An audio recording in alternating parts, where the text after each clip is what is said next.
I learned about this event from an email that the garden sent me. I had no idea it was really, really popular. The event started at 9 a.m. and I got there at 10 a.m.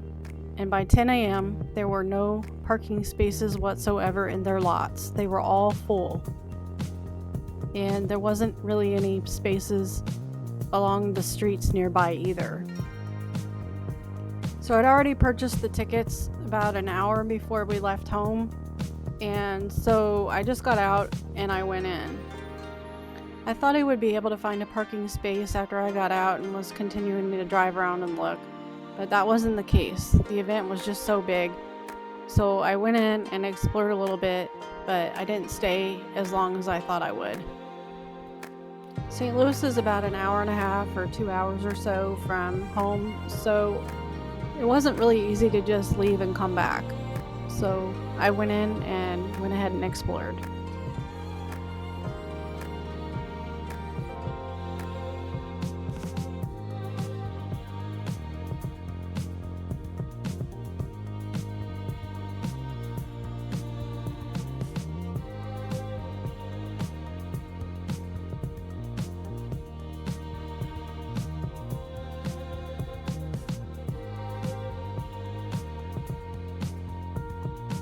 They had a whole room full of bonsai trees. It was really neat.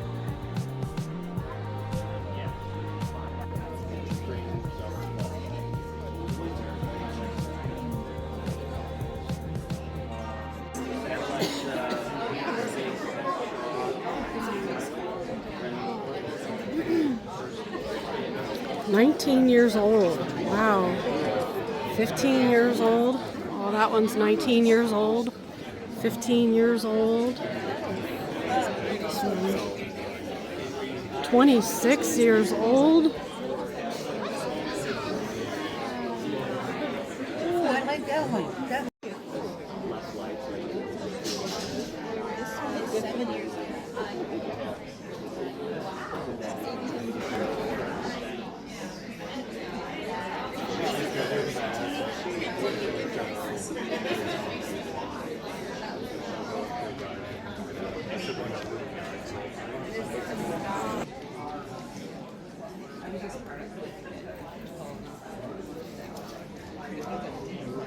30 years old.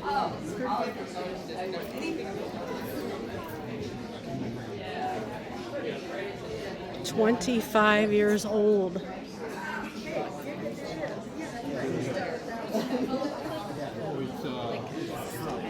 Another 25 years old.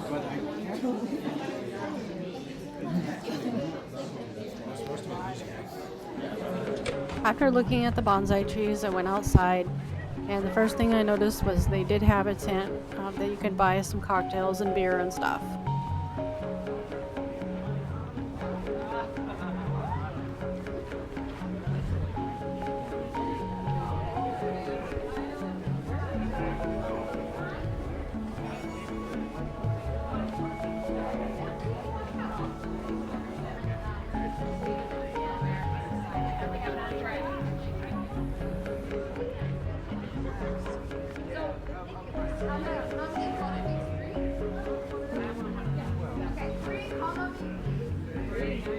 That's so awesome.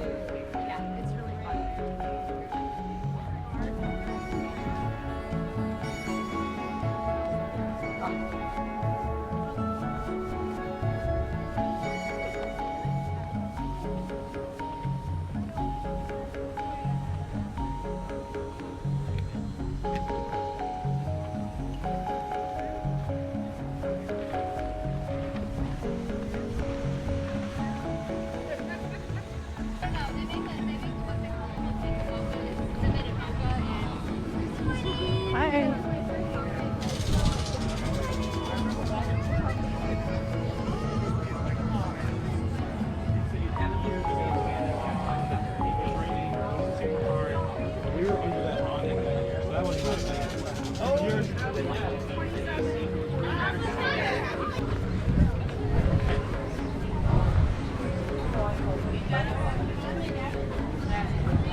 there were still areas of the garden that weren't part of the festival and that you could still go in and explore.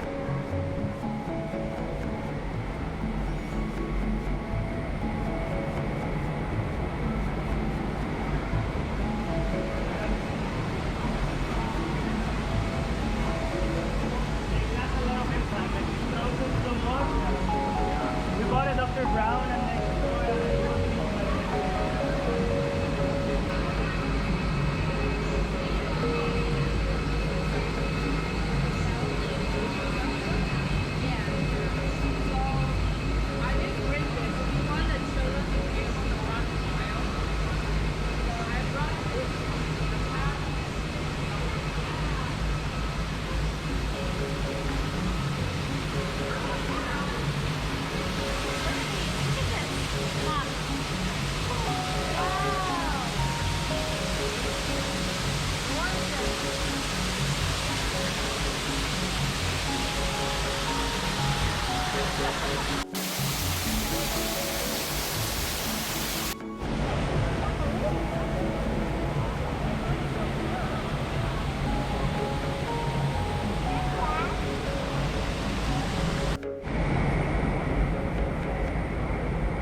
I think this was my third time ever at this garden, and I never knew this Southwest style building was in here. It was pretty neat in there.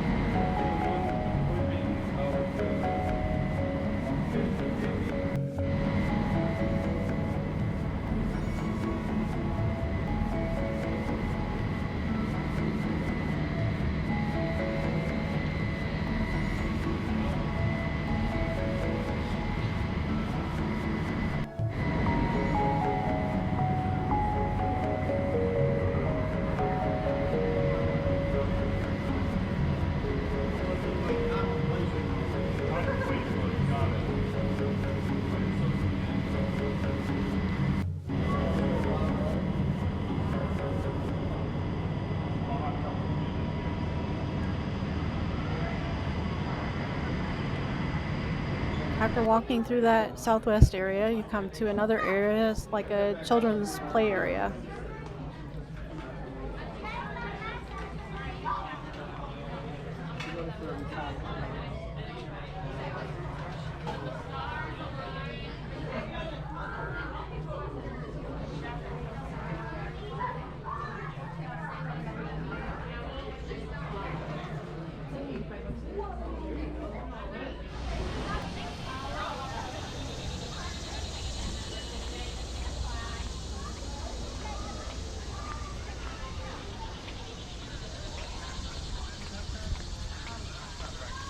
what?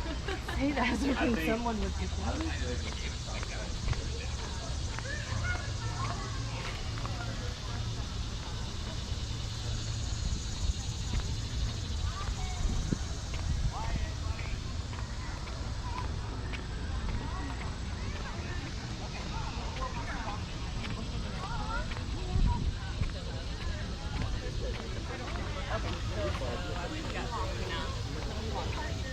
We found a nice place to Yeah.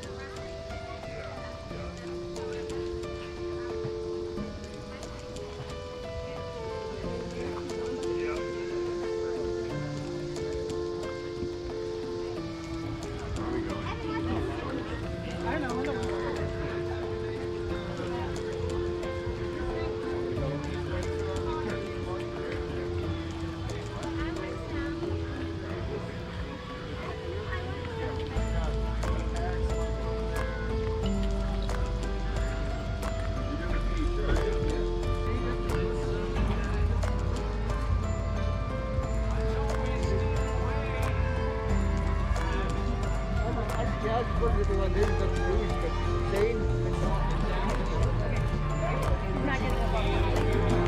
Coming to this stage, you're gonna see a Japanese group called Bentenya coming from Japan, Nagoya, Japan. And Bentenya is a Chindon group. Chindon is the advertising agency which has like 1 to 70 years of its history. But what you're gonna see is a modern version of Chindonya. So you're gonna have a fun. They're gonna play a lot of music, and you're gonna dance along with the music they're gonna play. So please welcome Bentenya. Yokoto.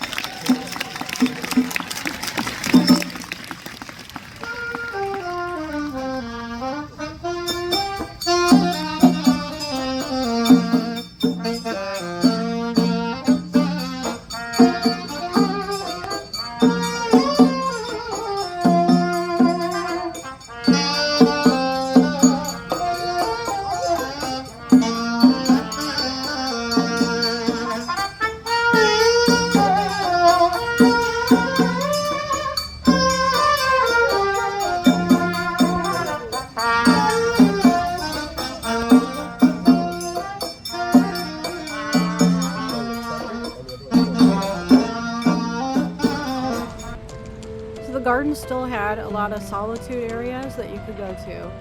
It was really pretty.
So if your idea of Japanese martial arts comes from samurai movies or martial arts movies, you're probably noticing that something is missing. Nobody is out here doing somersaults in the air or twirling the sword around, doing all kinds of spastic, athletic, gymnastic-type movements. This art came from the feudal period. Japan is a very, very difficult country in which to wage war. Lots of mountains, deep valleys, lots of water. Just getting to the battlefield was exhausting. And these campaigns would go on for months. So you have samurai who have been on a campaign for months. They're wearing the same armor. We have scrolls that have recipes for how to get lice out of your armor. Because your armor is completely lice-ridden. You've been wearing the same underwear for 2 months. You're malnourished. You probably got some kind of dysentery. All you want to do is get the fight done and go home to your family. So the movements are all very, very efficient and small, and there are not a lot of wild, exciting gymnastics.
Every year we have kind of a different lineup, and this year it's really cool. We had normally 3 guys booked, 3 sumo champions, and actually we happen to have one guy. He just came from Japan. He happens to be close in the US just briefly now, and so we just brought him in as a special bonus. So you're going to see 4 sumo champions.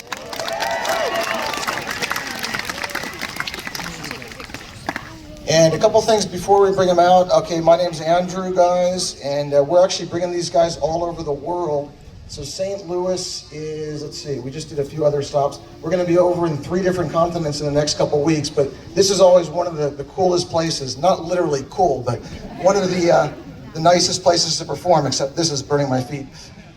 Just a note for the people in the first couple rows, okay? Just like in SeaWorld, you guys might get wet with sweat. That's why you're paying the big bucks here. And if a 500-pound guy comes crashing towards you, what are you going to do? Run away is smart, or if you want, you can try to protect him if you're very altruistic. So get ready, guys. We're going to bring out the sumo champions. And other quick notes. We're going to start out with some of the basics of sumo, some of the rules and techniques and rituals. We're going to do a series of real sumo matches after that. So you need to cheer on your favorite. Which wrestler you support, cheer him on. World, internationally, he has an amateur world sumo champion title. He's competed for a few years at the US Sumo Open, an event I produced for the last 25 years in a row, which is the largest annual sumo tournament on earth outside of Japan. And for 3 of the years, he was 35 wins, 0 losses. He won the gold medal 3 times against very strong international field guys. Here he is, 340 pounds. Give it up for Mende. Mende, Mende, Mende, Mende, Mende, Mende. I don't know about Mars or Venus, I haven't checked there, but he's the heaviest current sumo champion on Earth, guys. This guy spent years, 12 years in Japanese pro sumo fighting under the name Hishofuji. And has anybody seen, he's been in a lot of TV shows and films, like John Wick 4, for example, but has anybody seen the hit Netflix series Sanctuary? Yeah. Sanctuary? One guy, okay, that's disappointing. Sanctuary was the #1 Netflix series in Japan when it came out. #1. 8-episode series. If you have Netflix, check out Sanctuary. 8 episodes.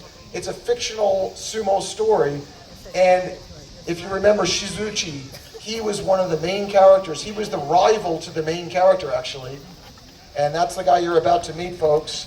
All right, so he's pretty big, not only in the ring, but also on the big screen and the small screen, guys. 570 pounds, heaviest sumo champion in the world. Let's give it up for Hiroki.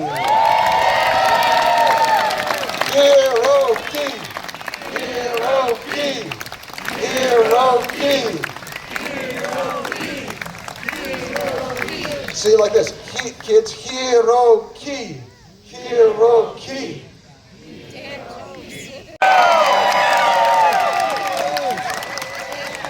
Come on.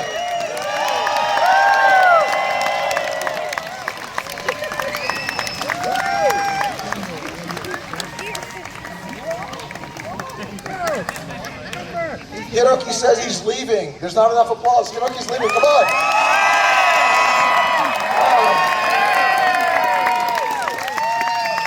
Wow. Look at that. That's not something you see every day, but I do. I'm serious. Okay. So we're going to start with the basic sumo exercise of shiko. This is the leg lift. Hajime. They normally do this leg lift 500 times in a row every morning. But we're going to do it just a few times here. They want to build up strength, flexibility, and balance. And when the foot goes down the next time, everybody say yoisho. Here we go. Foot goes down, yoisho. You can do better than that. Let's do it again. Yoisho. One last time. Yoisho. All right, good job. Let's hear it for the sumo champion. Leg split. How many of you, oh, we're not done yet though. How many of you can do this? Are you over 300 pounds? No, not yet? Okay, here we go. All right. So anybody over 300 pounds who can do this? All right, guys, part 2, get ready. He's going to go all the way down. Get ready for this. Here we go. Yosh. Wow, give it up for Zori. Always possible so you have a better angle. How'd you like to see this charging at you in a dark alley? Or anywhere, even at Missouri Botanical Garden. Let's speed it up a little. You want to see it faster? All right, this is like in a match. You charge as low and fast as possible. Oh, check it out. Yeah. All right, let's hear it for the sumo champion. Again, watch the technique. This is the critical movement you do in all sumo matches. Get under your opponent and push him upward. Way to go, guys. We'll show you just a few. First of all, guys, this is like football. This is a frontal push out. Straightforward push. It's a frontal push out. Everyone can say oshidashi. Oshidashi.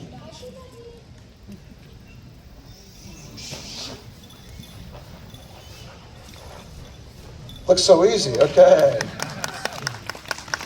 That's simple enough. Who wants to see a throwdown? Wow, again, almost 10% of you. Okay.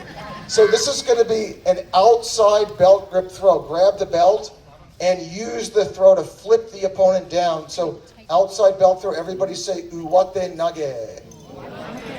Uwate nage. Here we go. Watch the belt grip and use the belt to throw the opponent.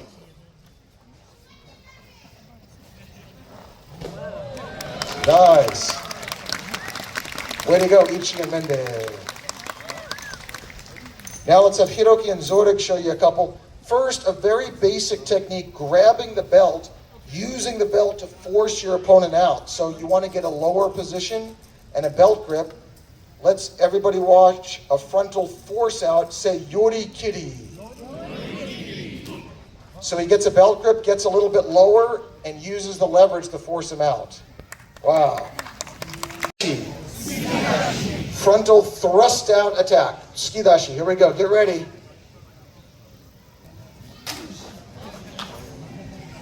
Oh, that wasn't enough thrust. I wanted to see more. Okay. And finally, who wants to see a feat of strength? This is going to be a lift out technique. Lift your opponent out with the belt. Everyone say tsuridashi. Tsuridashi. Here we go. Lift out. You grab the belt and lift your opponent out.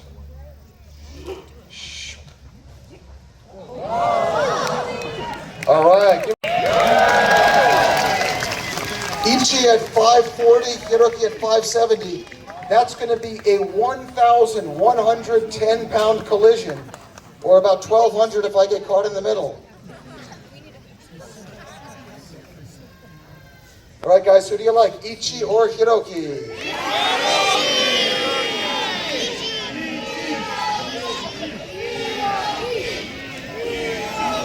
Rush.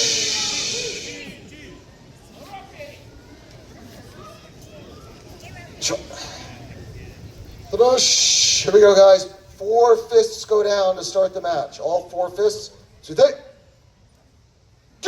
Let's hear it, guys. Who's it going to be?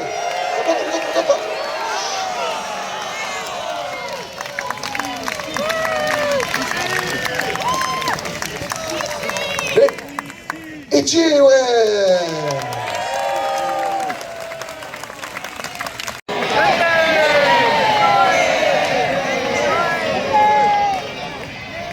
Now, these guys are only 340 and 310 pounds, but they're very technical, very fast.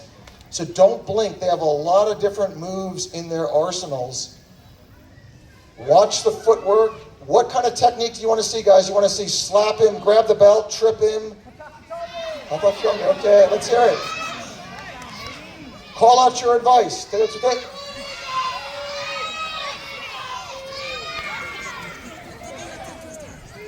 All 4 fists have to go down. Fist down.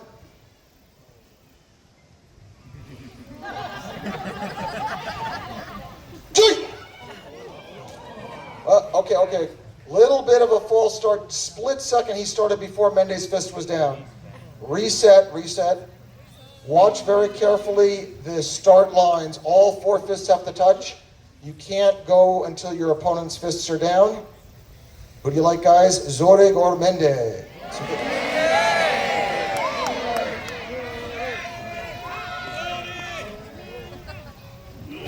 Let's hear it. No gota.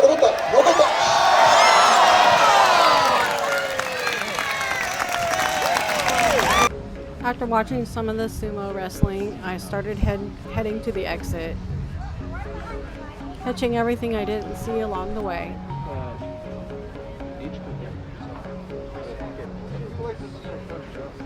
They could be, yeah. Well, just like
No, you just jam your head right in. It's a bell tree.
It was past noon by the time I was walking to the exit, and I was already getting really hungry, and I wasn't sure where the food was.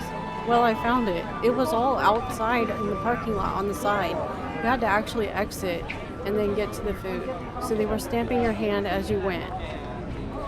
All of the food smelled really good and looked really good as I was passing by people that were holding plates of food. But unfortunately, I didn't get any of it because since the other person was not able to find a parking space, I didn't really want to eat there. So we found another place to eat along the way home. I do, yeah.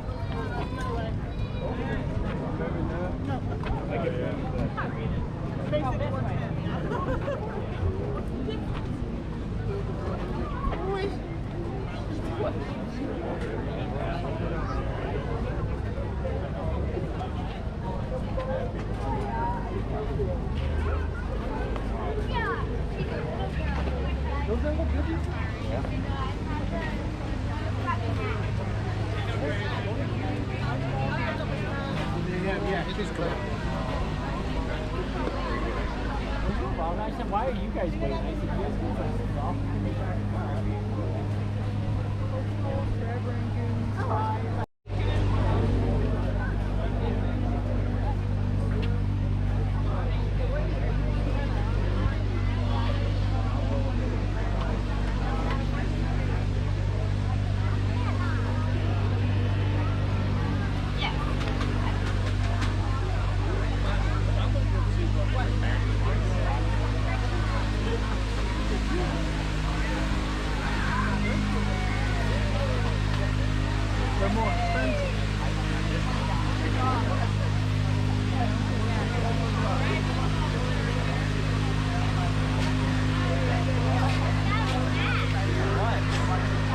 Kind of wanted to try somewhere new that I hadn't ate before.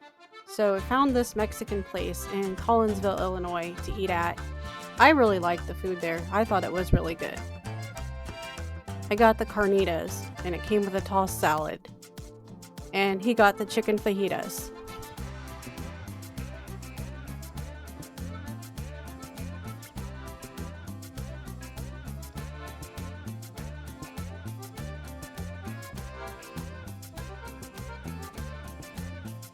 Oh yes, and some street corn.